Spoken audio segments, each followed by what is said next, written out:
આજે જય જિનેન્દ્ર જીતુભાઈ, આજે બુધવાર તારીખ 28/7/21, ચર્ચા આપણી 96 ને ગાથા 75. આપણે શરૂ કરીએ.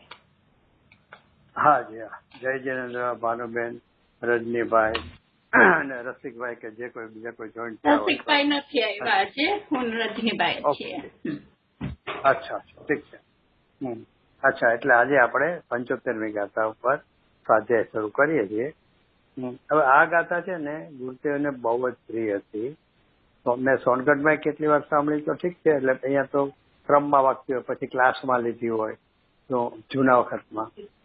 પણ રાજકોટ ને આ તે બહારગામ જતા ને વિહારમાં, ત્યારે ગામો ગામ બહુ લેતા હતા, મોટા મોટા શહેરોમાં. ભાઈ મુંબઈ હોય, મદ્રાસ હોય, એ બધી જગ્યાએ.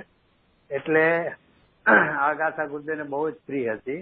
અને અહીંયા આમાં આચાર્ય દેવની વિશેષતા શું છે કે, અચ્છા એમાં તમને ખુલાસો કરી દઉં.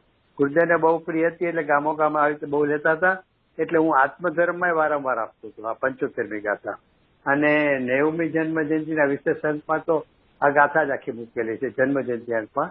કારણ કે 87મી જન્મ જયંતિથી મેં આત્મધર્મ સંભાળ્યું ને, તો 87મી જન્મ જયંતિથી ગુરુદેવની જેટલી જન્મ જયંતિઓ આવીને એનો વિશેષ અંગ બનાવતો. અને એમાં બધું સિલેક્ટેડ પ્રવચનો નાખતું હતું. એમાં 75મી ઘણી વાર નાખેલી છે. અને એ સિવાય ઘણી વાર હું ગુરુદેવના ઉદ્ગારોનો આખો અંક બનાવતો હતો. તો અને પછી બધા ઉદ્ગારોના અંકમાંથી દ્રવ્યદર્શી જીનેશ્વર બનાવ્યું, જે દ્રવ્યદર્શી જીનેશ્વર પર્યાદર્શી વિનેશ્વર છે ને, એમાંથી બનાવ્યું. તેમાંથી આટલા વર્ષના આત્મધર્મમાં જન્મ જયંતિ વિશેષ અંકમાં જે ગુરુદેવના ઉદ્ગારો નાખેલા હોય એમાંથી પસંદ કરી અને એ આખું આપણે દ્રવ્યદર્શી જીનેશ્વર બનાવેલું. એટલે કહેવાનો મતલબ કે 75મી ગાથા મેં બી સાંભળી ઘણી વાર. મને ગુરુદેવની પ્રસન્નતાની બી મને ખ્યાલ છે. અને વારંવાર મેં આત્મધર્મમાં બી નાખેલી છે. હવે અહીંયા મને આશ્ચર્ય થાય છે કે આચાર્ય દેવની મહાન કરુણા આપણા પર કેવી રીતે છે કે શિષ્યના નામે એક પછી એક પ્રશ્ન ઉભા કરે છે. અને એમ કરતા કરતા શું છે એમનો આશય કે આખો જે એમને જે સમજાવવા માંગે છે ને એ શિષ્યના નામે આખું આપણને પ્રશ્નો ઉભા કરી અને આખી ગાથાઓ ગોઠવીને આપણને આખો આ વિષય સમજાવે છે. એમાં 75મી ગાથામાં શિષ્યએ પ્રશ્ન પૂછ્યો છે કે ભાઈ આત્મા જ્ઞાન સ્વરૂપ એટલે કે જ્ઞાની થયો એમ કઈ રીતે ઓળખાય. એટલે શિષ્યનું પ્રશ્ન પૂછવાનું એવું છે કે ભાઈ અમે કોઈ જીવને ભ્રમથી જ્ઞાની માની લઈએ અને પાછું એનો પ્રચાર કરવા માંડીએ કે જ્ઞાની છે તો એ ખોટું થઈ જાય. તો એને ખરેખર લક્ષણ શું છે? એ લક્ષણ એવું હોવું જોઈએ કે એ લક્ષણ હોય એ જ્ઞાની હોય જ. એટલે એમને પૂછ્યું કે એવું એનું ચિહ્ન અમને બતાવો. એટલે એમને ચિહ્ન બતાવે છે આ ગાથામાં. એને ઓળખાણ કરે છે કે આ હોય તો એ જ્ઞાની જ હોય. એટલે આપણે કોઈ સંકોચ. એમાંથી બીજો અર્થ નીકળે છે. અહીંયા તો શિષ્યએ ખાલી જ્ઞાનીની ઓળખાણ પૂરતું પૂછ્યું છે, પણ એમાંથી બીજું એ વાત નીકળે છે કે આપણે જ્ઞાની થવું હોય તો શું કરવાનું. તો એ વિધિ બી એમાંથી મળી જાય છે કે એમને જે લક્ષણ માટે જે સમજાવ્યું એવું પોતાને પણ અનુભવ થાય તો આપણે જ્ઞાની છીએ. એટલે પોતે કેવી રીતે જ્ઞાનીપણું પોતામાં પ્રગટ થાય એ બી વાત આમાંથી ઇનડાયરેક્ટ નીકળે છે. અને મુખ્યપણે એનો પ્રશ્ન છે એનો ઉત્તર છે. અચ્છા, હવે એ પ્રશ્નનો ઉત્તર છે એટલે મને પ્રશ્ન એ થયો કે આખી 68 ગાથા લીધી અને એમાં આટલું બધી વાત લીધી ને એમાં અજ્ઞાનીનું ચિહ્ન પૂછ્યું, અપ્રતિબુદ્ધનું લક્ષણ શું છે. હું 20, 21, 22 ગાથામાં પણ ક્યાંય એ અધિકારમાં ક્યાંય જ્ઞાનીનું લક્ષણ શું છે એ ન પૂછ્યું. તો ભલે અજ્ઞાનીનું લક્ષણ શું છે એ કીધું. એમાં પછી એમાં હારોહાર આચાર્ય દેવે એનો પ્રશ્ન નહોતો છતાં પણ પ્રતિબુદ્ધનું લક્ષણ શું છે એ બી કહી દીધું. પણ પ્રશ્ન નથી મૂક્યો. એ પ્રશ્ન ખાલી અપ્રતિબુદ્ધનું લક્ષણ પૂછ્યું. ત્યારે અહીંયા 75મી ગાથા વખતે એને કેવી રીતે પૂછ્યું, એને કેમ પ્રશ્ન ઉઠ્યો અથવા આચાર્ય દેવને કેમ આ ખુલાસાની જરૂર પડે કે જ્ઞાનીનું લક્ષણ શું છે. તો કે એનું કારણ છે કે 72 ગાથા સુધી સાંભળી શિષ્યએ અને 73મી ગાથામાં એ અંતર્મંથનમાં ઉતરી ગયો. તો પોતાના આખું જેટલું અત્યાર સુધી સમજો 72 ગાથા સુધી માં શિષ્ય જે અંતર્મંથનમાં ઉતરી ગયો કે હું એક છું, શુદ્ધ છું, મમતા રહિત છું, એ બધા બોલતી. અને એમાં એને શું થયું તો કે એ વિજ્ઞાન જન થયો. એટલે કે એને ભેદ જ્ઞાન થઈ ગયું. એટલે અહીંયા શિષ્ય જ્ઞાની થયો ને એટલે પ્રશ્ન મૂક્યો કે ભાઈ જ્ઞાની થયો એમ કીધું તો પછી ખરેખર જ્ઞાનીનું લક્ષણ શું છે? તો એમ કરીને એને એટલે અહીંયા જ્ઞાનીનો પ્રશ્ન ઓલા આગળમાં ક્યાંય ન મૂક્યો, કારણ કે ત્યાં જ્ઞાનીની વાત જ નહોતી આવી ને. કોઈ શિષ્ય ત્યાં મંથન કરીને જ્ઞાની થયો જ નહોતો, અને અહીંયા મંથન કરીને જયારે જ્ઞાની થયો વાત આવી એટલે પછી એમ થયું કે હવે જ્ઞાનીની તો સાચું ચિહ્ન તો બતાવો. ભલે ઓલો શિષ્ય તો જ્ઞાની થઈ ગયો, પણ આચાર્ય દેવે શિષ્યના નામે જ્ઞાનીનું ચિહ્ન ઓળખાણ કરવાનું અહીંયા વિચાર કર્યો. એટલે છે કે અત્યાર સુધી જ્ઞાનીનો પ્રશ્ન ન આવ્યો, જ્ઞાનીની ઓળખાણનું. એ 75મી ગાથા છે. હવે 75 જ્ઞાનીનું જે ઓળખાણ કરવાનું આવ્યું તો એમાં આપણે એક બે બીજી વાત લેશું હારોહાર, કારણ કે આના સંદર્ભમાં છે એટલે. પણ એના જવાબમાં આમાં એમ કે છે આચાર્ય દેવ, એટલે કુંદકુંદ આચાર્ય દેવ સીધું એમ જ કહી દે છે કે પરિણામ કર્મતણું અને નો કર્મનું પરિણામ જે નવ કરે તે નવ કરે જે માત્ર જાણે તે જ આત્મા જ્ઞાની છે. એટલે કુંદકુંદાચાર્ય તો ખાલી એમ જ કીધું કે કરે નહીં કોને, તે કર્મ નો કર્મ ને, અને કરે નહીં ને જાણે, બસ એ જાણે ને માટે જ્ઞાની. તો એ એટલી જ વાત કરી. અમૃતચંદ્રાચાર્ય એમાંથી મર બીજો કાઢશે અને ગુરુદેવ એમાંથી ઓર મર કાઢશે.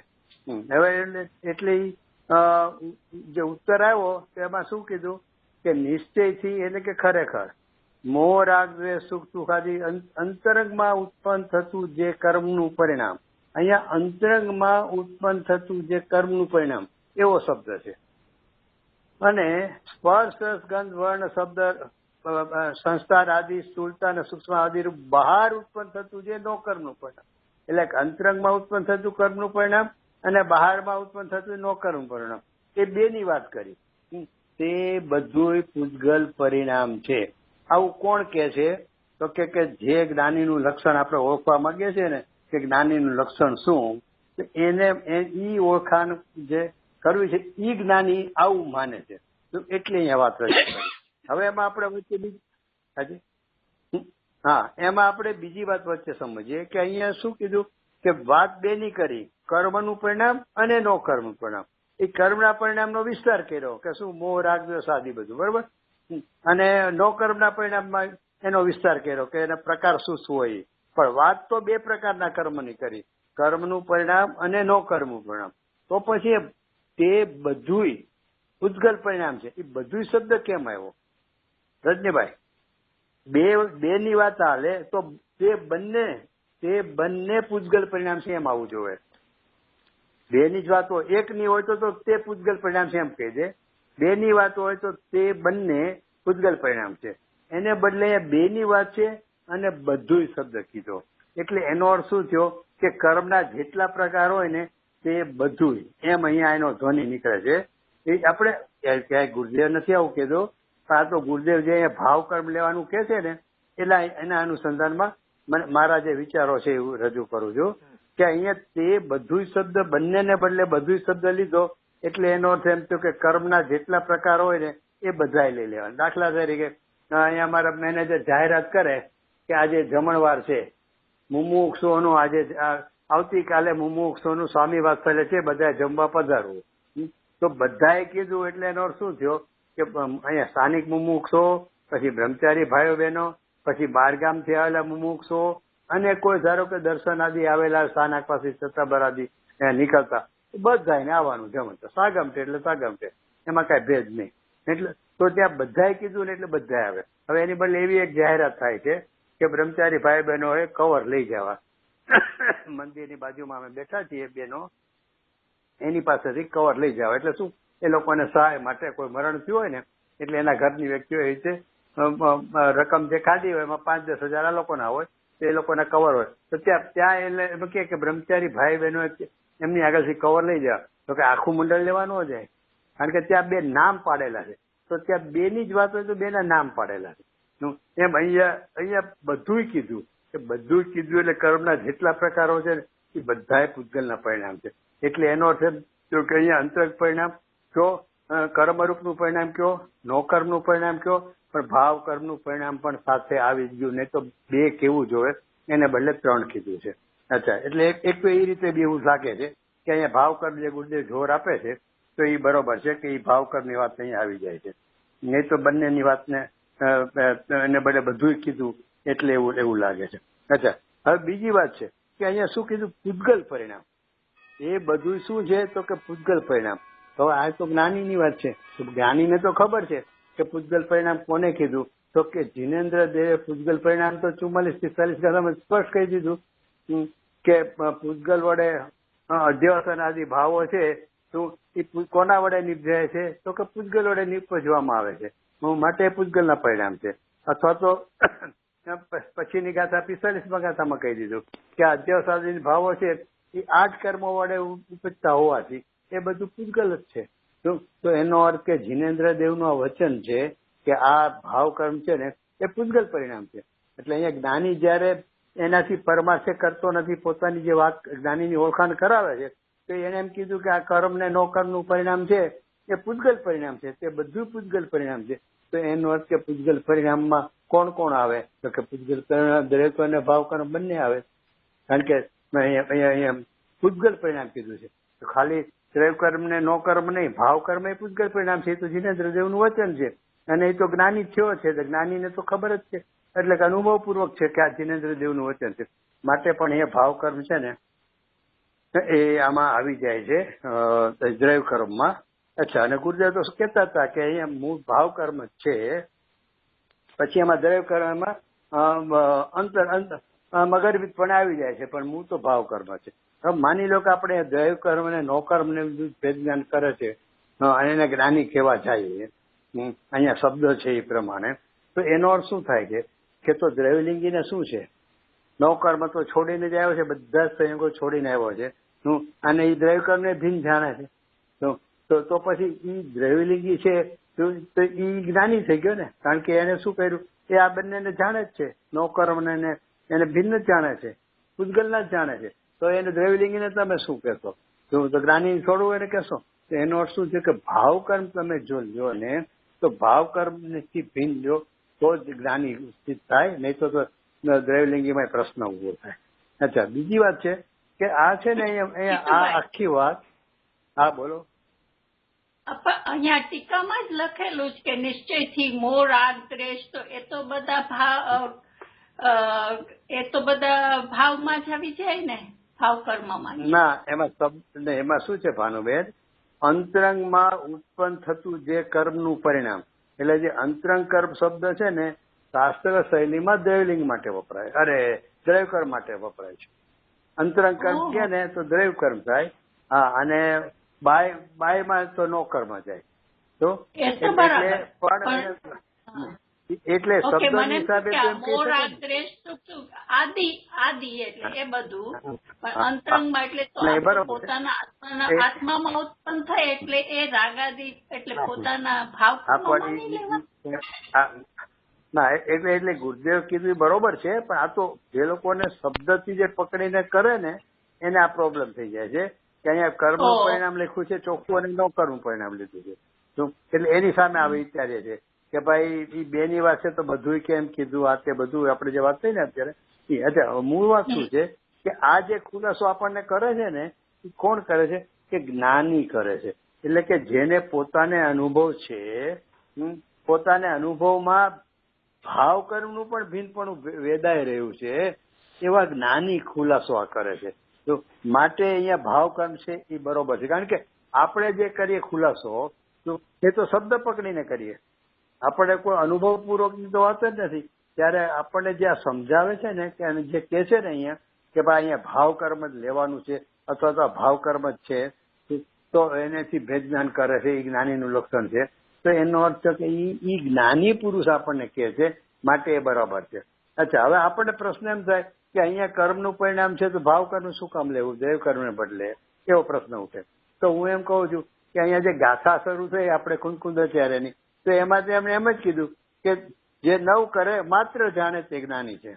એને તો માત્ર જાણે, આ ભાવ કર્મથી જુદો છે એટલું જાણે એમ જ્ઞાની કીધું. તો અમરચંદ્ર અત્યારે એમાંથી મર પાડ્યો, એને આટલી વ્યાખ્યા એમને પર્યાપ્ત ન લાગી. એમને થયું કે આમાં જીવ નહીં સમજે અથવા તો આમાં કોઈ વાર છેતરાઈ જશે, હું તો બાને ભિન્ન જાણું છું, દ્રવ્ય કરે નો કરે ભિન્ન જાણું છું, એટલે કે પૂતગલના પરિણામને ભિન્ન જાણું છું, તો કે એ પર્યાપ્ત નથી. એટલે એમણે એમાંથી શું ખુલાસો કાઢ્યો કે પરમાર્થે જે કરતો નથી, પૂતગલના પરિણામને પરમાર્થે જે કરતો નથી અને એને જાણે છે, કોને? અકર્તાપણે. એ પૂતગલના પરિણામને અકર્તાપણે જાણે છે. ઈ જાણવું, ઈ જે જ્ઞાન છે ને, એ જેનું કાર્ય છે એવા પોતાના આત્માને જાણે છે, એ જ્ઞાની છે. એટલે એમણે કુંદકુંદાચાર્ય કરતા એનો મર્મ ખોલીને એક વાત બીજી વધારે કરી કે જાણે છે કોને? તો કે ઈ ઓલા કર્મ નો કર્મ એટલે કે પૂતગલ પરિણામને જાણે છે એટલું પર્યાપ્ત નથી જ્ઞાનીનું લક્ષણ.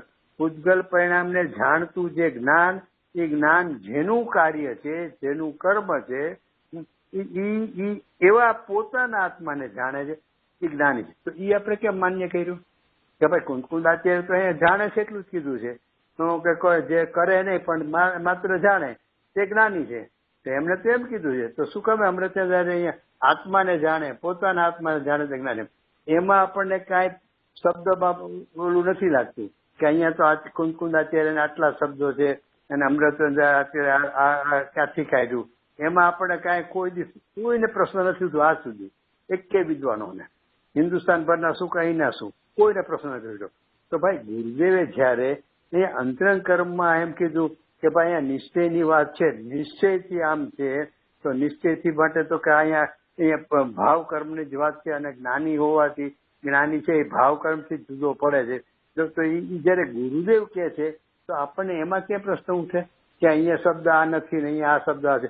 અમૃતાચાર્ય નથી ઉઠતો કે કુંદકુંદાચાર્ય કરતા એને કઈ જુદો શબ્દ કર્યો, તો એ આપણે માન્ય છે. તો પછી આ ખરેખર આપણને માન્ય હોવું જોઈએ ને કે નહીં, ગુરુદેવે કીધું છે ને એટલે પરમ સત્ય છે.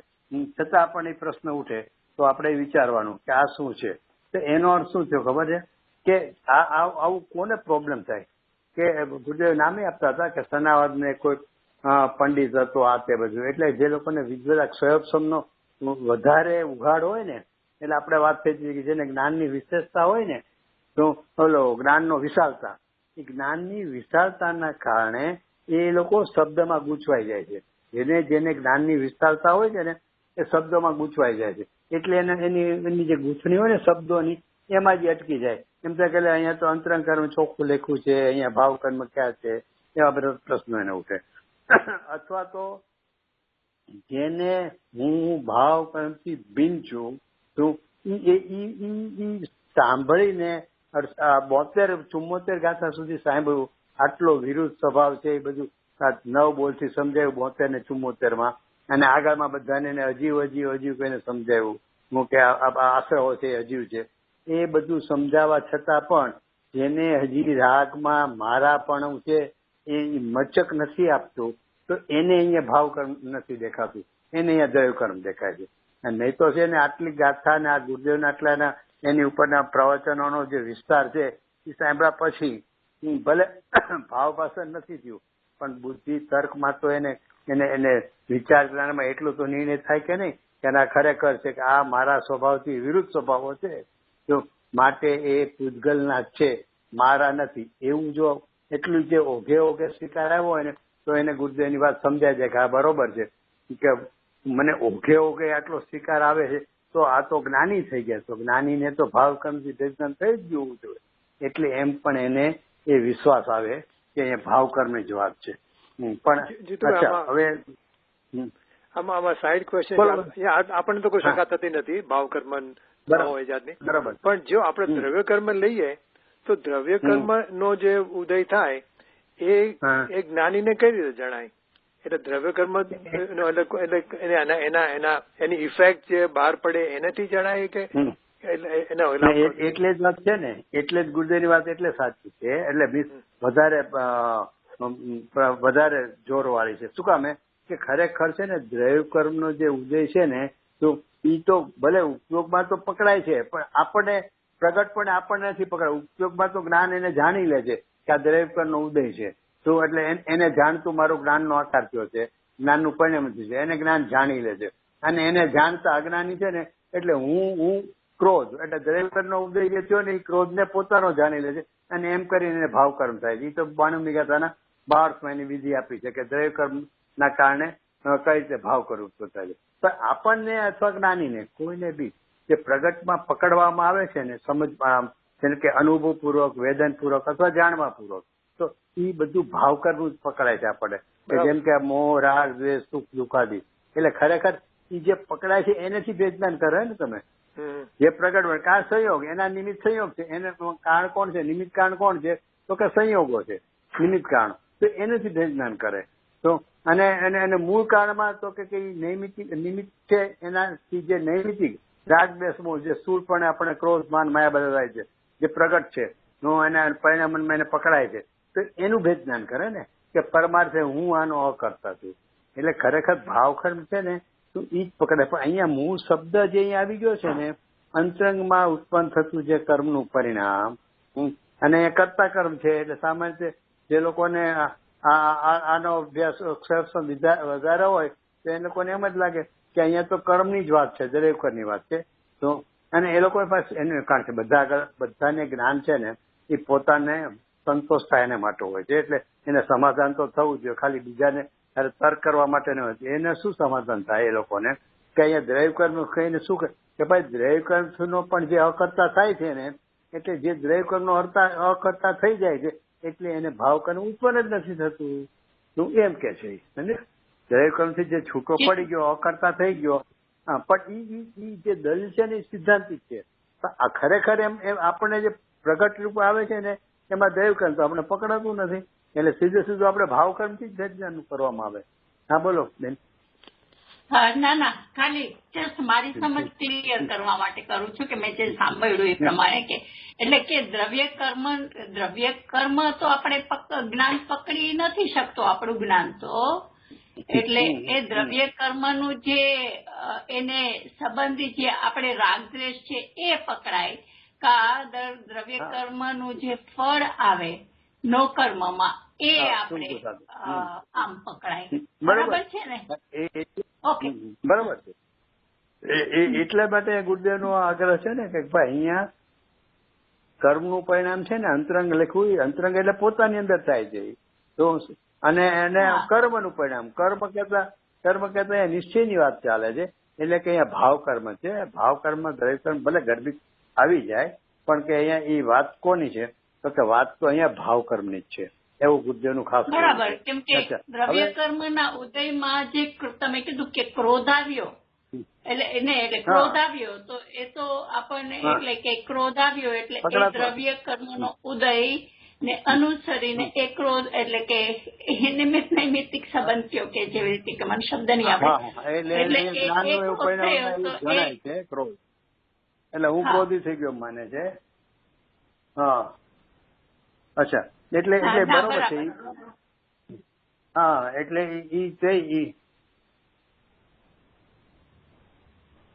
એક જ મિનિટ. હા, એટલે અહીંયા એ ગુરુદેવ જે કીધું ને એ છે બરોબર. અને બીજી વાત મને વિચાર આવી હતી, આ તો શેના માટે કે અહીંયા ભાવ કર્મ છે કઈ રીતે, એટલે હું એ રીતે વિચારું છું કે કેમ ગુરુદેવ કીધું હશે આટલું જોર આપીને. તો એ બીજું વિચારી આવ્યો કે અહીંયા છે ને 5મી ગાથામાં આચાર્ય જે પહેલેથી પાળ બાંધી દીધેલી. શેની પાળ બાંધી દીધેલી કે ભાઈ તને શબ્દોનો કે વ્યાકરણ આદિનો વિશેષ પરિચય હોય, એટલે જાણ પણ હોય ને, તો તું શબ્દોની ગૂંથણીમાં નહીં અટવાઈ જતો. તો અમે જે કહેવા માંગીએ છીએ ને એ પ્રમાણે સમજવા મહેનત કરજે. તો એ તો 5મી ગાથામાં એટલા માટે જ કહી દીધું છે. અને હજી છે આગળ વિચારવું હોય તો એ રીતે કે બેનશ્રી એમ કે છે કે આત્મા શબ્દ બોલતા શીખ્યા હોય તો અમે ગુરુદેવ પાસેથી.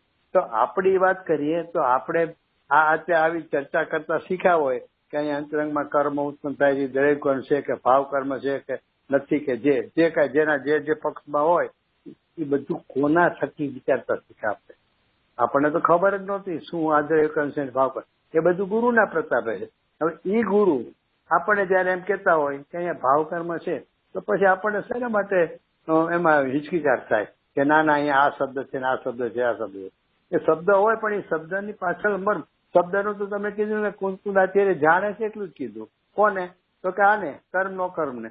તો તે જાણે છે જ્ઞાની, તો દ્રવ્યલિંગી થઈ ગઈ. દ્રવ્યલિંગી જાણે છે કે જાણે છે એમ નહીં, એ પોતાના આત્માને જાણે છે. એ અમૃતની દરે કાઢ્યું તો એ આપણને બરોબર લાગ્યું. તો આમાં એ લાગવું જોઈએ ને કે ગુરુ જયારે આપણને કહે છે કે જેની આગળથી આપણે આત્મા શબ્દ બોલતા શીખ્યા હોય એ જો આપણને કહે છે તો આપણને અંદરથી આમ આવવું છે કે ના ના બરોબર આમ જ છે. અચ્છા,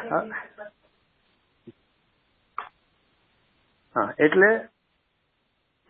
આમાં કહેવાનો મતલબ શું છે કે 75મી ગાથામાં જે છે ને એનું ભલે આપણને ભાવ ભાષણ હજી ન થયું હોય પણ ગુરુ અર્પણતા જો છે ને તો ગુરુ અર્પણતાની આ કસોટી છે. આપણને અહીંયા એવો જ ભાવ ભાષવો જોઈએ કે હવે ગુરુદેવ જયારે આટલું બધું, પાછું ગુરુદેવ અસ્થિનાસ્તિ કરી કે નહીં, મેં ઓલા સનાદવાળાને કીધું કે નહીં, અહીંયા દ્રવ્ય કર્મ બિલકુલ નથી લેવાનું, અહીંયા ભાવ કર્મ જ લેવાનું છે. આટલું બધું જયારે ગુરુદેવ કહેતા હોય તો આપણે પણ એ શાંતિથી વિચારવું જોઈએ. અચ્છા, હવે એક મને હજી બીજો વિચાર એ આવ્યો આની ઉપરથી કે ગુરુદેવે તો સેંકડો વાર વાંચ્યું છે ને, અને વાંચીને અનુભવ પણ કાં નક્કી કર્યું છે. શું નક્કી કર્યું છે? તો કે ગુરુદેવે અહીંયા એ નક્કી કર્યું કે અહીંયા ભાવ કર્મ જ લેવાનો એમ નક્કી કર્યું ને. તો પછી આપણે મને એટલે આ તો આજે વર્તમાનમાં બધું ચાલતું હોય ને ભાનુબેન અમુક નો ખબર, ભાઈને ખબર હશે બધી. એટલે કહેવાનો મતલબ છે કે અહીંયા ભાવ કર્મની વાત છે જે ગુરુદેવ કહે છે. અચ્છા, બીજું એક વાત છે કે ભાઈ આપણે ભાવ કર્મ શું કામ આટલો બધો નિષેધ અહીંયા કરવામાં આવે? તો કે ભાઈ પહેલા જ કળશમાં ભાવ કર્મ રહિત શુદ્ધાત્મા કીધું છે. અહીંયા આપણે આત્માનો અનુભવ કરવો છે કે એવા આત્માને જાણે તે જ્ઞાની છે. તો એ આત્મા કેવો છે? તો કે એને તો ભાવ કર્મ રહિત પહેલા કળશમાં કીધો, પહેલી ગાથામાં કીધો કે સિદ્ધની સમાન પોતાના સ્વરૂપને ધ્યાઈને. તો એનો અર્થ શું થયો કે સિદ્ધમાં નથી ભાવ કર્મ, એટલે એ સમાન પોતાના સ્વરૂપને, એટલે કે મારામાં ભાવ કર્મ નથી. એટલે કે હું જે આત્માને હું જાણવા માંગુ છું અથવા તો જ્ઞાની જે આત્માને જાણે છે એને ભાવ કર્મ છે જ નહીં. તો એટલે એનો અર્થ શું થયો? બીજી ગાથામાં જીવની વ્યાખ્યા આપી તો કે જાણે ને પરિણામે એમાંય ભાવ કર્મ કાઢી નાખ્યું. અને આમ જો ને તો સમયસારનું બીજું નામ આપણે આપણી ભાવનાથી વિચારવું હોય ને તો ભાવ કર્મ રહિત ભગવાન આત્માનું ભાવ ભાષણ એ કરાવનારું આ શાસ્ત્ર છે. એમ જે કીધું ને અશરીરી થવાનું એનું બીજું નામ કે ભાવ કર્મ રહિત ભગવાન આત્માનું ભાવ ભાષણ કરાવનારું આ શાસ્ત્ર. તો ભાવ કર્મ રહિત ને તો એનો અર્થ ને કે ભાવ કર્મ રહિત એટલે કે ભાવ કર્મથી ભિન્ન જાણે છે શું એ જ્ઞાની છે. અહીંયા જ્ઞાનીનું લક્ષણ આપે છે ને એટલે એકલું દ્રવ્યકર્મ નથી. દ્રવ્યકર્મ તો ગુરુદેવ તેમાં ગર્ભિતપણે આવી જાય ભલે, પણ અહીંયા તો ભાવ કર્મની જ વાત છે. અને હમણાં ભાનુબેને કીધું એમ કે અહીંયા નિશ્ચયથી શબ્દ વાપરો છે ને એટલે એ રીતે પણ ગુરુદેવ અહીંયા ભાવ કર્મની જ વાત લે છે. એટલે કહેવાનો મતલબ છે કે અહીંયા આ ગાથામાં પ્રશ્ન જે કર્યો છે ને ઓળખાણ કરવાનું, તો એમાં એ ઓળખાણ કરાવી છે તો એમાં ભાવ કર્મથી ભીન લીધું છે.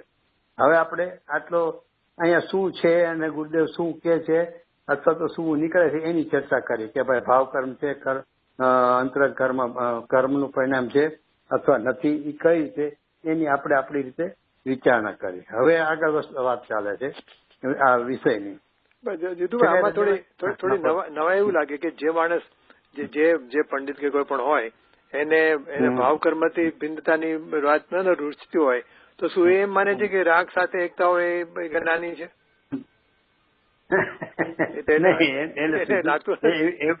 ભૂલ તો ન હોય, પણ એમાં શું થાય છે મેં તમને કીધું એમ એને ઉપર શું લાગે કે અહીંયા એમ કે દ્રવ્ય કર્મની ભિન્નતા તમે કરો ને એટલે પછી તમે દરેક કર્મથી ભેદજ્ઞાન થઈ ગયું એટલે પછી જે એના જ્ઞાન ઉપયોગમાં એનો પ્રતિભા એને જાણપણું થાય છે ને તો એ પછી હું એક ક્રોધરૂપ છે એવું નથી થતું. ક્રોધનો ઉદય જે છે દરેક કર્મનો, તો દરેક કર્મના ક્રોધના ઉદયનું જે જ્ઞાનના પરિણામમાં જણાણું તો અજ્ઞાની છે એને જાણતા હું ક્રોધિયન થઈ ગયું એટલે એને ભાવ કર્મ થયો. જયારે ઓલાને સુધી દરેક કર્મથી જુદો પડી ગયો છે જ્ઞાની એટલે એને દરેક કર્મનો ઉદય થાય છે એ જાણવામાં આવે છે, પણ છતાં પણ દ્રવ્યકર્મથી જયારે ભિન્ન થઈ ગયો છે તો એને જાણવામાં આવતા એ ભાવકર્મથી પણ એને મારાપણ દ્રવ્યકર્મના જાણપણામાં એને મારાપણું થતું જ નથી એટલે એને ભાવકર્મ જ ઉત્પન્ન થતો નથી. એટલે કે જુદા પણ રહે છે, અસ્તિત્વ ન હોય ત્યાં સુધી. પણ એટલે કર્મ છે કે દ્રવ્યકર્મના નિષેધમાં દ્રવ્યકર્મની ભિન્નતામાં ભાવકર્મ આવતો જ નથી, રહેતો જ નથી એમ એ લોકોનું માનવું છે. તો એટલે એ રીતે આ ઓલું ન હોય કે રાગ આદિથી પોતાને લાભ બુદ્ધિ હોય ક્યાં તે પણ એટલું ખરું ક્યાંક એવું સાંભળવા મળે એવું ક્યાંક એવું આમ વચન પણ આવે છે ક્યાંક ક્યાંક આપણામાં જ કે જો આપણે શરીરથી ભિન્ન થઈ જાય ને એક વખત એટલે પછી રાગથી ઓટોમેટિક ભિન્ન થઈ જ જવાય એમ એવું જાતનું પણ આવે કે શરીરમાં જે મોહ છે શરીરથી ભિન્ન થયા એટલે ઓટોમેટિકલી બધાથી ભિન્ન થઈ ગયા. અરે ભાઈ એવું હોય તો દ્રવ્યલિંગીએ તો કેટલું કર્યું છે એને શરીરથી ભિન્નતામાં કઈ બાકી રાખ્યું છે. ગુરુદેવ કહે છે કે એને ખાર સાથે ચામડી ઉતરડીને તો પણ એને ઓલું કસાય નથી થતો. એટલે શરીરની ભિન્નતા કરવી જો સાવ સ્થૂળ વાત છે. એ ભલે એ નિમિત્ત કારણ છે તેનું રાગ આદિ ઉત્પન્ન થવાનું નિમિત્ત કોણ છે તો કે નો કર્મ છે. કોઈ પણ સંયોગો છે ને કારણ કે પરના લક્ષ થાય છે ને રાગ એટલે રાગ આદિ જે ઉત્પન્ન થવાનું નિમિત્ત કારણ ભલે એ છે આ નૈમિતિક ભાવ છે રાગ દ્વેષ મોહ આદિ કારણ કે પરના લક્ષ થયા છે અને સામે પર છે એ નિમિત્ત કારણ છે. પણ તમે એ નિમિત્ત કારણનો નિષેધ કરો કે જાણે હું ફરીથી ભિન્ન હું પડી ગયો માટે મારે રાગ ઉત્પન્ન થતો નથી તો એવું હોય તો દ્રવ્યલિંગી કોઈ દિવસ આટલા ભાવો કરવા જ ન પડે. પછી બીજું છે કે આપણે જે શ્રીમદને વાંચીએ ને શ્રીમદને અને આપણે સમજો સૌભાગભાઈ ને એ લોકો એમ માને છે ને કે સૌભાગભાઈ ને પણ સમય દર્શન થયેલું અને એમાં જે અમુક વચન હતા સૌભાગભાઈ એમ એવું હતું કે મને શરીરથી ભિન્ન ચૈતન્ય ગોળો અંદરનો અનુભવ હતો એ હતો પણ એમાં રાગની વાત નથી આવતી ક્યાંય. બહુ રાગની વાત વેદન નથી આવતું વધારે. એટલે એમાં ગુરુદેવ કહે છે ને કે એ વખતે ત્યાં એ જીવોની એવી યોગ્યતા નહોતી કે રાગની વાત કે એટલી સમજી શકે એવા પાત્ર જીવો નહોતા. એટલે આ રીતે શરીરથી સ્થૂળ પણ જ બધું સમજાયું છે. બુદ્ધિ ધર્મમાં સૂક્ષ્મ જે અત્યારનો કાળ જે છે અધ્યાત્મ યુગ એ અધ્યાત્મ યુગ નહોતો એટલે એવી યોગ્યતા હતી એટલે એને સંયોગોથી ભિન્નતાથી ચૈતન્ય ગોળ છૂટો પડી ગયો સમજાય તો એને સમજાય જાય. જો એને એમ કે રાગથી જુદો તો કે રાગ તો તમારું પરિણામ ચાલુ જ છે એમ એને થઈ જાય ને. રાઈટ. એને એટલે એવું થાય ને પાછું કે મને ભક્તિ જતી રહે ને જે ભક્તિનું જોર છે ખાસ. અને તમે જ મોકલાવેલું કોણ મોકલાવેલું આ જે હમણાં જે શું નામ રાકેશભાઈ છે એના રાકેશભાઈ ઝવેરી તેમાં એને કહ્યું ને કે એના શું છે હજારો સાંભળે છે કે મોક્ષ તો મારા ગજવામાં છે મારે મોક્ષ નથી જોઈતો કારણ મારે હજી ભક્તિ કરવી છે પછી મારે મોક્ષ થવો છે એટલે એને એ મહત્વ જોતું નથી. કેટલી સ્થૂળતા છે તો એનું ફળ તો સંસાર છે તો તમારે સંસારમાં રહેવું છે અને મોક્ષ ગજવામાં છે મોક્ષ જ આમ તમને હિચકિચાટ થાય છે એટલે ભગવાનની ભક્તિ છે એટલે મોક્ષ ગજવામાં છે એટલે કદાચ એમનું કેવું મતલબ અર્પણતા બતાવી છે. હા એટલે આમાં ગાથાનું નામ છે કે જો જે માણસને આ જાતનો અભિપ્રાય હોય એનો એક જ્ઞાની કેવી રીતે હોઈ શકે કે જેને ભાવકર્મથી વિજ્ઞાન નથી જેને એનો અને હજી ભક્તિ કરવી છે ભક્તિનો રાગ કરવો છે ભક્તિ કરવા જેવી લાગે છે એનો અને પછી મારો મોક્ષ છે ભક્તિથી તો એ જ્ઞાની કેવી રીતે હોઈ શકે. મારે ભક્તિ કરવી છે એ તો ખબર છે ને કે ભક્તિનું ફળ તો સંસાર છે તો એટલે એમ કે હજી મારે સંસારમાં રખડવું છે હજી મારે મોક્ષ જવું નથી મારે સંસારમાં રખડવું છે તો એ ભક્તિ કરવા માટે સંસારમાં રખડવા માંગે અને હું કઉ છું મારે હજી ભૌતિક સુખ મેળવવું છે સ્ત્રી પુત્ર પરિવારમાં એટલે સંસારમાં રોકવું છે એમાં ફેર હું પડ્યો બેને સંસારમાં રખડવાના જ ભાવ છે મને ને એને ભક્તિથી સંસારમાં રખડવું છે અને મારે ભોગથી સંસારમાં રખડવું છે. મોક્ષ જોતો નથી મારે એને નથી જોતો તો ગજવામાં પડ્યો છે. અને બીજી વાત છે કે જેના ગજવામાં મોક્ષ પડ્યો હોય એને ભક્તિ માર્ગમાં આટલી અર્પણતા આવે એને તો છૂટો પડી ગયો કે ક્યારે અંદર લીન થઈ જાવ તો એને બદલે કે ખિસ્સામાં મોક્ષ પડ્યો છે અને મારે ભક્તિ કરવી. બધા એવા 10,000 માણસો જેટલા હતા એટલે બધા તાળીઓ પડે છે. અરે અમે જોયું ને વિડીયો તાલીમ એમને ચર્ચા કરી લીધી એનો જે ખાસ માણસ છે ને એ ગુરુદેવ માંથી ગયો છે ને એટલે એને એમને પૂછી લીધું એટલે ભાઈ એનું નામ શું છે ડોક્ટર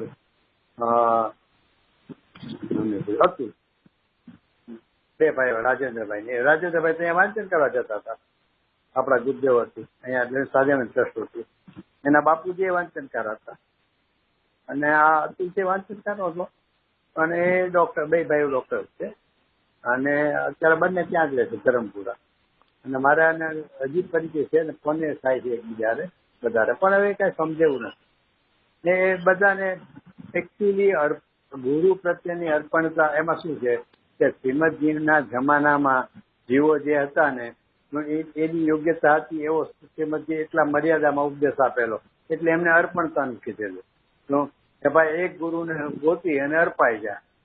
એટલે એ લોકોને ગુરુ અર્પણતાનો એટલું બધા તાલીઓ ગડગડાટ પાડે કે મારે હજી ભક્તિ જ કરવી છે, મોક્ષ નથી જોતો. એટલે એને અર્પણતાનું જે શ્રીમદજી કહી ગયા છે એ એટલા માટે કે ભાઈ તને કાંઈ ન સમજ પડતી હોય કે એક સાચા જ્ઞાની ગુરુ ગોતી લે ને તો તારો પાર પામી જાય, કારણ કે એ સમજાવશે તને તો તને સમજાઈ જશે. એટલે જ્ઞાની ગુરુને ગોતી લે. એ જ્ઞાની ગુરુને ગોતીને અર્પણ થવાની વાત કરી એ સામાન્ય મુમુક્ષુ જમાનાની યોગ્યતા પ્રમાણે કે ત્યાં સુધી પહોંચી તારું કામ થઈ જશે. એને બદલે આ બધા હવે અર્પણતામાં ચડી ગયા કે બસ ગુરુને ગોતો ને એની ભક્તિ કરો, અર્પણતા કરો. એ ભક્તિ જે કહે છે એ આપણી 31મી ગાથાની ભક્તિ નથી. એ તો ખબર છે.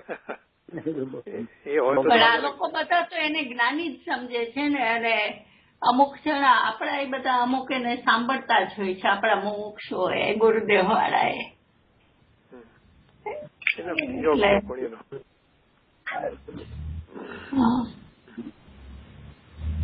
હા એટલે એ તો તમારી વાત સાચી છે ભાઈ.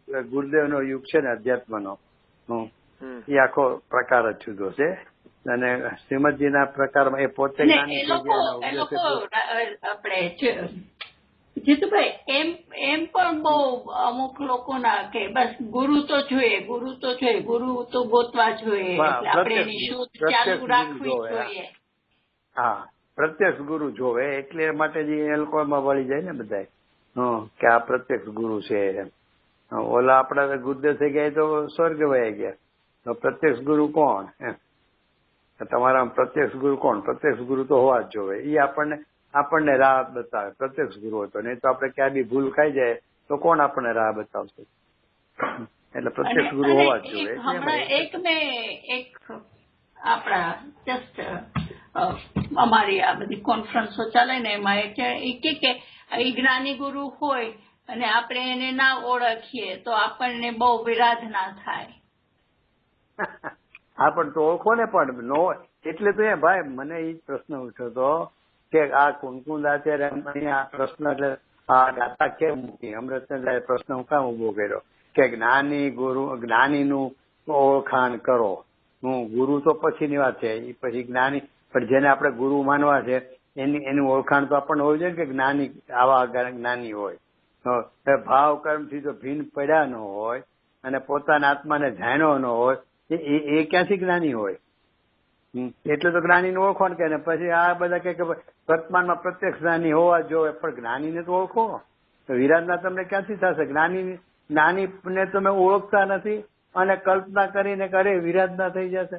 પણ એનું જ્ઞાનીનું લક્ષણ તમને ખબર છે કે આવા જ્ઞાની હોય, પછી તમે નિર્ણય કરો કે એવું એવા લક્ષણ છે એના, એ ભાવકણથી ભીન પડી અને પોતાના આત્માને અનુભવતા એવું તમને લાગે છે, તો પછી તમે એની વિરોધ કરો ને તો તમને વિરાધનાનો દોષ લાગે. હવે ઓલું ખાલી બહારની જ ક્રિયાકાંડ આધીને ઓલું સંયમના બધા પ્રકારો એટલા બધા હોય સરસ, અને મન કસાઈના બધા હોય, અને થોડુંક બોલતા કરે તો આવું બધું આવડતું હોય, અને એ બધી વાતો કરે એને તમે મને કહો આ કદાચ જ્ઞાની હોય ને આપણે એની વિરાધના કેમ કરાય, એમ કલ્પના કરીને થોડું ચાલે. એટલે પણ એ બધું એ બેસેવું નથી લોકોને. એ તો ગુરુદેવના ટચમાં, એટલે ગુરુદેવને અર્પણતા વાળા, એટલે ભલે પ્રત્યક્ષ નહીં તો પરોક્ષ વાણીને આ તે બધામાં, તો એ લોકોનું જે મહાભાગ્ય કે આ વાત સમજાવવાની. અને એટલા માટે અહીંયા આખી ગાથા ઉભી કરી કે કોણ આ છે, તો કે પરમાર્થે. હવે આમાં ખૂબી શું છે કે આચાર્ય દેવે દાખલા એટલા જડબા, આખા સમાચારમાં જોયું દાખલા એટલા સચોટ હોય છે કે તમને કોઈ ગુંજાયશ જ ન રહે કે આમ હશે કે નહીં હોય. હવે સીધો દાખલો આપી દીધો કે ઘડાને ને માટીને જ વ્યાપક ભાવ હોય. એકબીજાને કરતા કર્મપણું કોને હોય?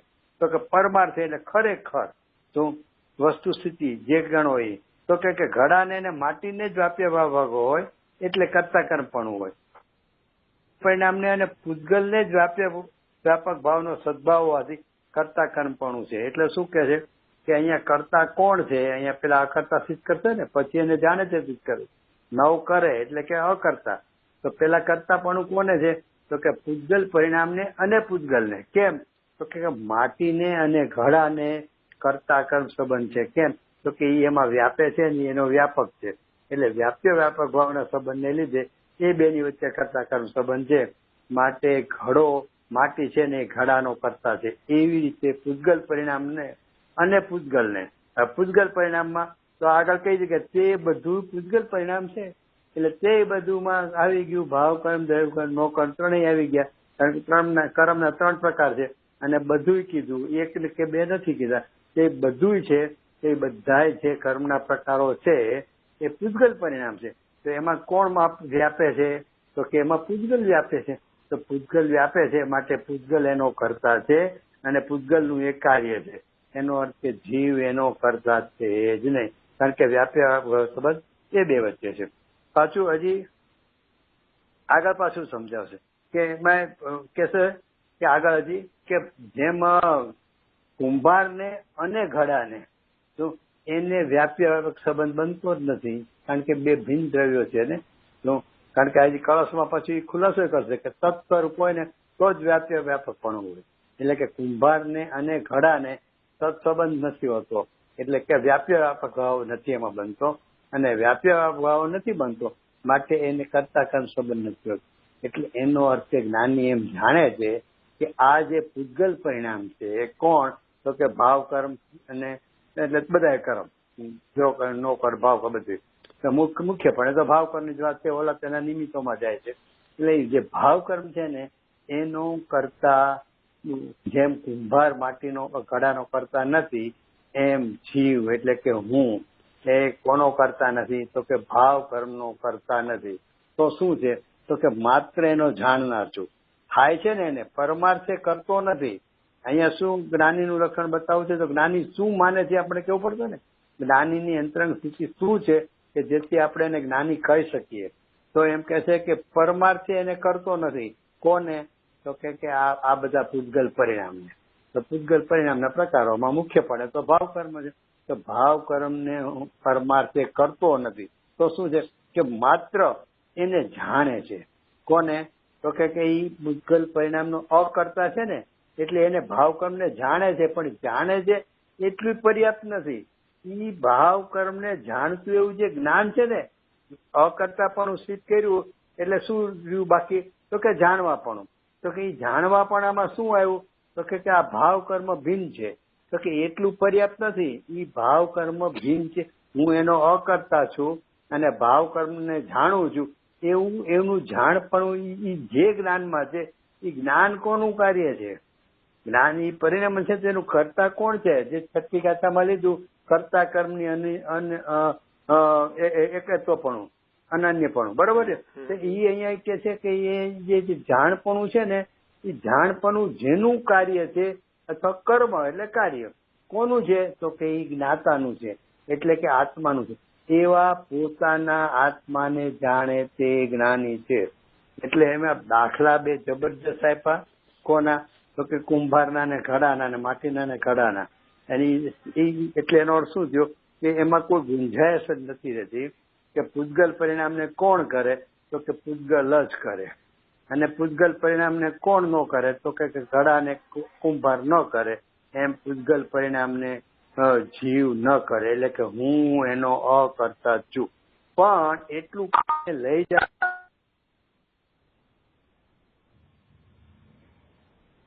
હેલો, હા જાઓ ચાલો.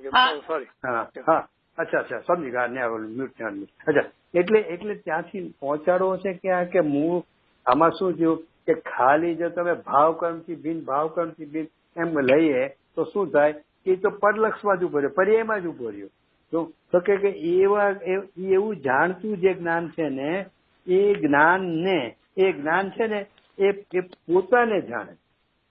એટલે ત્યાં સુધી લઈ જવું છે. ખાલી પરનો અકર્તા છે, રાગાદીનો હું અકર્તા છું, રાગાદીનો જાણનાર છું, તો કે એટલું પર્યાપ્ત નથી. તો પર્યાયમાં ને પર્યાયમાં રેમા કરો છો. પેલા હું પર્યાયમાં કરતા થતો હતો રાગાદીનો, હવે હું પર્યાયમાં જ્ઞાતા થયો, જાણનાર થયો. તો કે રાગાદીનો જાણનાર છું, પણ અંતે તું પર્યાયમાં જ અહમપણું રહ્યું ને. પેલા હું પર્યાયમાં આવું કરતો હતો, હવે હું પર્યાયમાં આવું જાણું છું. એટલે પર્યાયમાં તું રેમા કરે છે, પર્યાયમાં જ અહમપણું રાખે. તો કે એમ નહીં, એ જે પર્યાય થઈ જાણવાની ઈ કોને જાણે તો કે પોતાના આત્માને જાણે ને ત્યારે એ જ્ઞાની છે.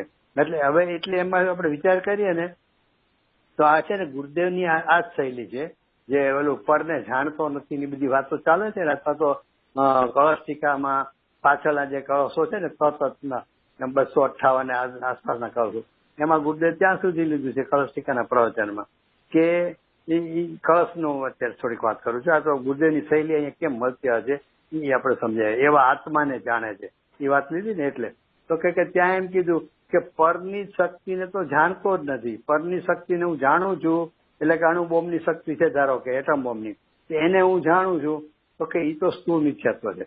તો કે એ પરની શક્તિ સંબંધી પોતાનું એ જે જ્ઞાનનું પરિણમન થાય છે પરપ્રકાશક જ્ઞાનમાં, એ જ્ઞાનાકાર કે છે, એટલે કે જ્ઞાનનું પરિણમન છે, એને જ્ઞાન જાણે છે.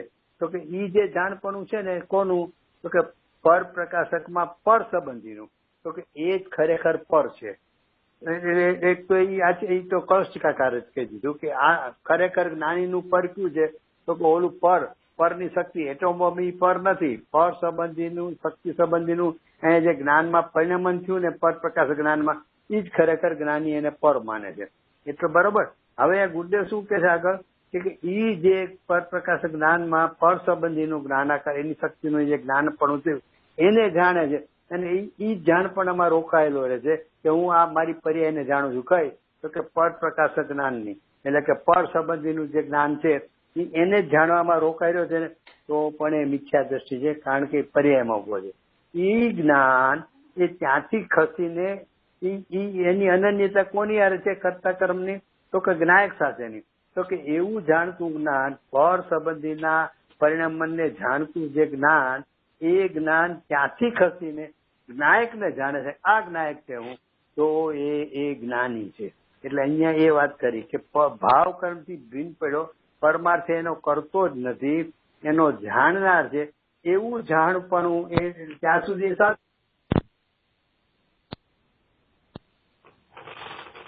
હેલો જીતુભાઈ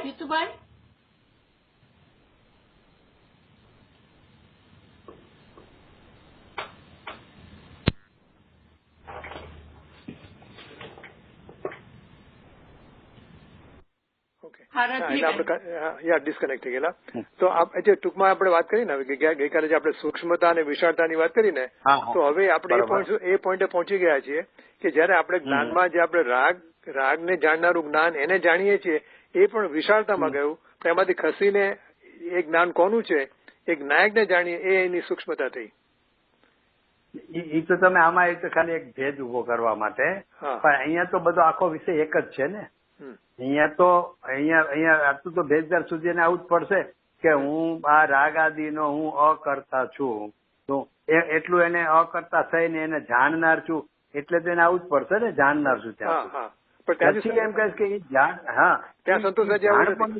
જ્ઞાનનું ઓલાથી છૂટું પડેલું જે જ્ઞાન થયું ને, એ જ્ઞાન ખાલી જ્ઞાનમાં નથી ઉભું રહેતું, એને જાણવા પણ નથી રોકાતું. એ છૂટું પડેલું જ્ઞાન છે ને, એ જ્ઞાનનો જે કરતા છે ને, એ એવા પોતાના આત્માને જાણે છે. એટલે અહીંયા તો આ બધું સૂક્ષ્મતામાં જ છે, અહીંયા એ ભેદ નથી. જ્યાં સુધી એ અંદર નહીં આવે ત્યાં સુધી એને અનુભવ થવાનો નથી. એટલે બરાબર, એટલે સૂક્ષ્મમાં બી સૂક્ષ્મતાની વાત છે. હા, એ બરોબર છે. અહીંયા વિશાલતાની કોઈ વાત જ નથી, આ બધી સૂક્ષ્મતાની જ વાત. ટૂંકમાં કહેવાનું હતું કે જ્યાં અનુભવ ના થાય, અનુભવ ના થયું ત્યાં સુધી એટલું સૂક્ષ્મ ન થયું કે જેનાથી અનુભવ થાય. એટલે હવે સૂક્ષ્મતામાં જવાનું છે ને, રાઈટ. એટલે જ છે ને જ્ઞાનની સૂક્ષ્મતામાં જવાનું જે કહેવાય છે, એટલા માટે તો જ તને અનુભવ થશે. જેમ જેમ તું સૂક્ષ્મતામાં આગળ વધતો જાય એ સૂક્ષ્મતા તને અંદરમાં પહોંચાડશે, કારણ કે સ્વરૂપ સૂક્ષ્મ છે, એટલે ઉપયોગ એટલો સૂક્ષ્મ થશે તો જ એ અંદરમાં જઈ શકશે, એટલે કે એને ગ્રહણ કરી શકશે કે આ જ્ઞાયક કેવું. એટલે સૂક્ષ્મતામાં અંદર જવાનું છે. એટલે આ બધા સૂક્ષ્મતાના પ્રકારો છે. બરાબર, એક્ઝેક્ટલી બરાબર. અને વિશાળતાના પ્રકારોમાં તો ઓલું બહારનું બધું એમ, અથવા તો બહુ લેવું હોય ને તો એવું લેવાય કે અહીંયા દ્રવ્ય કર્મ છે ને ભાવ કર્મ નથી ને એ બધું છે ને ક્ષયક્ષમની અહીંયા શબ્દ પકડીને તમે ચાલ્યા તો એ વિશાળતામાં આવી જાય કે અહીંયા જો શબ્દ તો આમ જ છે અને જીનવાણી પ્રમાણે શબ્દ તો આ જ હોય, તો એ બધું લેવા જાવ તો એ વિશાળતામાં જાય. અને સૂક્ષ્મતામાં તો કે એવું લેવું હોય તો બાકી સિદ્ધિ તેમ નહીં, પણ આ સામાન્ય આપણે એવું અર્થઘટન કરી શકીએ કે ભાઈ એને મૂળ પ્રયોજનની વાત છે એમાં તમે શબ્દો પકડીને ચાલો અને મૂળ પ્રયોજનની વાત એક બાજુ રહી જાય તો એ બધું વિશાલતામાં જતું રહે. પ્રયોજનમાં પહોંચો તો એ સૂક્ષ્મતા બરાબર. એટલે છેલ્લી અલ્ટિમેટ સૂક્ષ્મતા જેને કે છેલ્લામાં છેલ્લી. હા જ્ઞાનીનું લક્ષણ છે. આનો અર્થ શું છે કે જ્ઞાનીને લક્ષણ પૂછ્યું છે, પણ જ્ઞાનીનું લક્ષણ પૂછ્યું છે પણ એમ કરીને જ્ઞાની થવાની પ્રક્રિયા જ આ છે એ આરોરામાં ગરીબ આપણને સમજાવી દે કે ભાઈ આજે તું હા બસ. એટલે આ જ્ઞાની થવાની આ જ પદ્ધતિ છે. જ્ઞાનીનું લક્ષણ બતાવ્યું એટલે તારે જ્ઞાની થવું હોય તો તારે પણ આ પદ્ધતિથી સૂક્ષ્મતામાં જા. હું કહું એવા આત્માને જાણ. હું જાણનાર જે છે એ જાણનાર જેનું જાણવાપણું જેનું કાર્ય છે એવા જ્ઞાયકને તું જાણ તો તું જ્ઞાની થઈ. અને એના ભાઈ એના દ્રષ્ટાંત મને બધા બહુ ગમે. સમયસરમાં દ્રષ્ટાંતની શૈલી એવી છે ને કે આમ સચોટ જ હોય, એમાં કોઈ અવકાશ જ ન હોય. એટલે આમાં તરત જ બેસી જાય કે હા બરોબર છે, આ જે ભાવ કર્મ છે એ બધા પૂતગલના પરિણામ છે. તો પૂતગલ પરિણામનો કરતા કોણ હોય તો કે પૂતગલ પરિણામનો કરતા પૂતગલ જ હોય.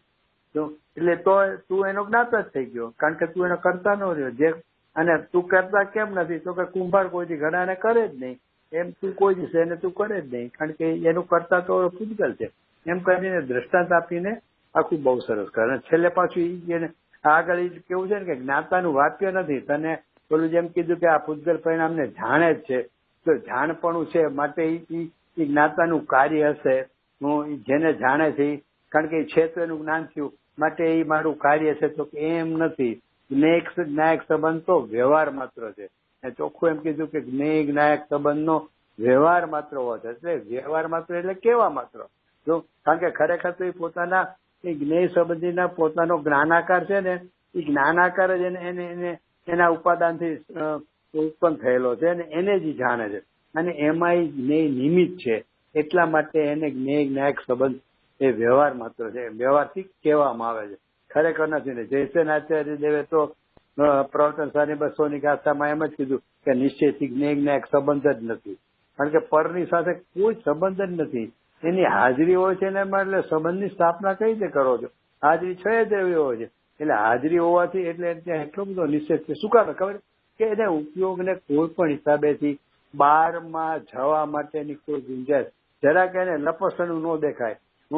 એને બહારમાં જવું હોય તો જો છોકરાને ભણાવતા હોય ને ઘરમાં રાખીને તો એને જો જરાક બહારના કોઈ બીજા છોકરા રમતા હોય અવાજ આવે કે કઈ ખાતા હોય તો કઈ શું કરે છે શું કરે એમ ત્યાં કરે ને એટલે કે ભાઈ એને જરાય ખબર જ નહીં પડવા દો, કોઈ લેસન કરશે. એમ અહીંયા છે ને પરને જાણતું જ નહીં. પરને કેમ તો કે ઉપયોગમાં જરાય છે ને લપસવાનો ભાવ જ નહીં રાખવું કે પર તરફ લપસે. જાણું તો છું ને એટલું જ લપસે ને તો ઉપયોગ બહાર ગયા કરશે. એને એની બાજુ કુતુલ થશે કે હું જાણું તો છું એટલે ઉપયોગ બહાર ને બહાર રમશે. એટલે આચાર્ય દેવનું પ્રયોજન શું છે કે પર સન્મુખ ઉપયોગને ખસેડી અને સ્વમાં લાવો. એટલે જયસેન આચાર્ય ચોખ્ખું કહી દીધું કે નિશ્ચયથી ખરેખર નિશ્ચય એટલે ખરેખર સંબંધ જ નથી જ્ઞેય જ્ઞાયક. અને અહીંયા પણ એ જ વાત કીધી કે આત્મા અને જ્ઞેય જ્ઞાયક સંબંધનો વ્યવહાર માત્ર હોવા છતાં પણ ઉદ્ગલ પરિણામ જેનું નિમિત્ત છે એટલે કયો જેવો રાગાદી ઉદ્ગલ પરિણામ એ જેનું નિમિત્ત છે એવું જે જ્ઞાન, કારણ કે એના જ્ઞાનમાં ઝળકું ને એવું જે જ્ઞાન તે જ્ઞાતાનું એ જ્ઞાન છે ને એ જ્ઞાન જ જ્ઞાતાનું વાપ્ય છે. એમ કરીને અહીંયા 75 ગાથા પૂરી કરી છે અને આપણે અહીંયા ટાઈમ થયો છે. તમારે એક બે પ્રશ્ન જો આમાં લેવાનો હોય તો ભલે, અને નહીં તો રેકોર્ડિંગ બંધ થઈ જાય. ના એટલે રેકોર્ડિંગ વાંધો નથી. ગુરુદેવ બોલ્યા છે ને આ તો એમની તળપદી ભાષામાં ગોરણ ગાડા ભરે, ગોરણ ગાડા ભરે. ગોરણ ની મને મતલબ ખબર નથી. એમાં એવું લાગે આગે આગે ગોરખ જાગે એના જેવો મતલબ છે એનો?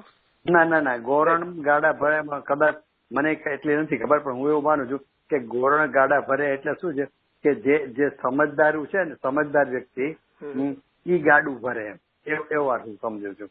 અચ્છા ગોરણ ગાડા ભરે, ગોરણ ગાડા ભરે તને નહીં ખબર હોય. આ ગુરુદેવ નો તળપદી કાઠિયાવાડી શબ્દ છે. ગોરણ નો મતલબ કે જે જાણકાર હોય ને એ તમને સંબોધી શકે, સમજાવી શકે એ વાત લાગે. એટલે ગોરણે અચ્છા ઓકે. તો જો એટલે હવે રેફરન્સમાં જોવું પડશે. બીજું છે ને આપણે મારી ગાથા જે આપણે ચાલતી હતી ગઈકાલે ગાથા 345 થી 348 બુદ્ધમતીની વાત કરે છે ને ક્ષણિક માની આત્માને ક્ષણિક માને છે, એને જ વસ્તુ માને છે.